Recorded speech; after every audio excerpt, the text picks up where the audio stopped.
tere, head õed ja vennad! Oleme jälgimas Jeesuse tegemisi tema ülestõusmisele eelneval nädalal ja oleme täna järjega jõudnud Johannese peatükk 12 juurde, kus Jeesus on Betaanias külas Latsarusel, kelle ta on eelnevalt surnuist üles äratanud. Ja nad on seal lõunasöögi lauas koos ja tuleb Latsaruse õde Maarja ja hakkab Jeesuse jalgu salvima kalli hinnalise salviga. Ja Maarja kuivatab Jeesuse jalgu oma juustega.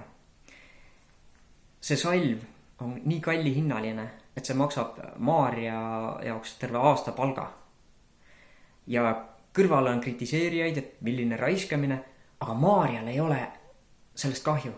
Maarjal ei ole mitte millestki kahju. Ta teeb seda suure tänutunde ja armastusega. Sest Jeesus on teinud midagi imelist.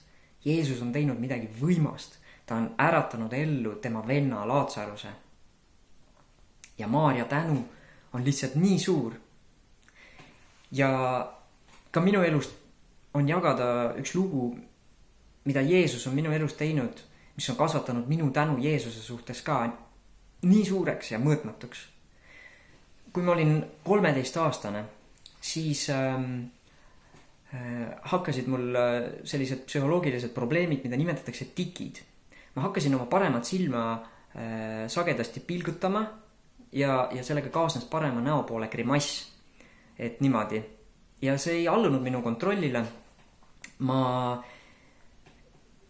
püüdsin seda vältida, aga see lihtsalt ei õnnestunud. Ja mulle öeldi, et lastel on see tavaline, pole vaja muretseda, see kasvab välja. Aga aastad läksid ja see ainult süvenes. Ja ei olnud võimalik, et keegi, kellega ma suhtlen, ei oleks seda tähele pannud. Nii et see oli päris piinlik probleem ja ajaga tekkis sinna veel juurde üle parema õla vaatamine ilma mingi põhjuseta.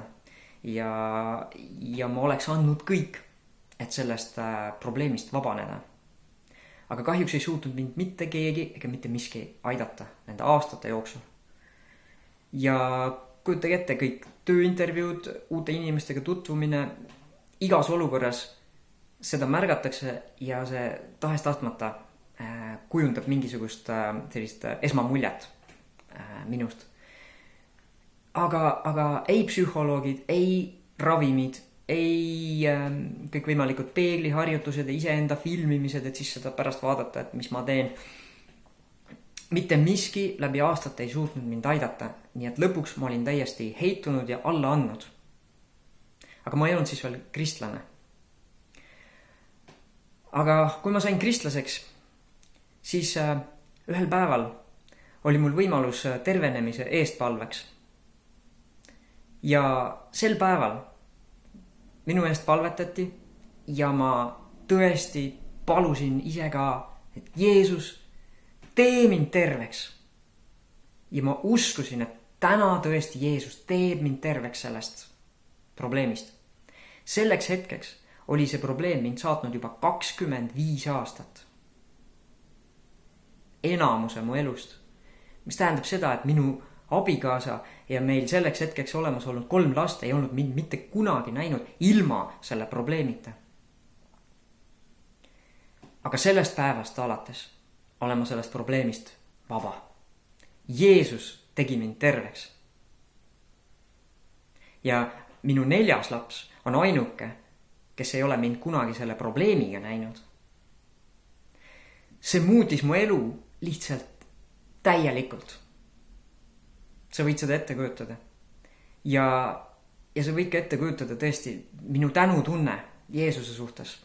Selle imeteo eest on lihtsalt nii suur, et seda ei ole võimalik mõõta. Ja tõesti, ma annaks kõik ära, mitte miski ei ole nii väärtuslik, et seda mitte ära anda.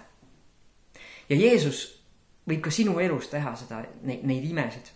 Jeesus tahab ka sinu elus seda teha, kui sa lubad tal seda teha. Ja kui sa palud tal seda teha. Ma palvetan ka. Jeesus, ma tänan, et sina oled kõik võimas. Et sina oled täis armastust ja tahad meie heaks kõik anda. Jeesus, ma tänan sind, et sina oled teinud jalutud, pannud kõndima ja pimedat teinud nägijaks. Sina oled äratanud üles surnuid ellu. Jeesus, ma palun, et sa praegu puudutaksid igaüht, kellel on mingi terviseprobleem, kes vajab sinult tervenemist just praegu. Issand, tervenda neid praegu. Sinu jaoks ei ole ükski probleem liiga suur või liiga kaua kestnud. Jeesus, sina suudad hetkega ravida kõik haigused ja kaotada kõik probleemid. Jeesus, me palume praegu, et sa tervendaksid praegu igaüht, kes seda vajab. Jeesuse Kristuse nimel. Amen.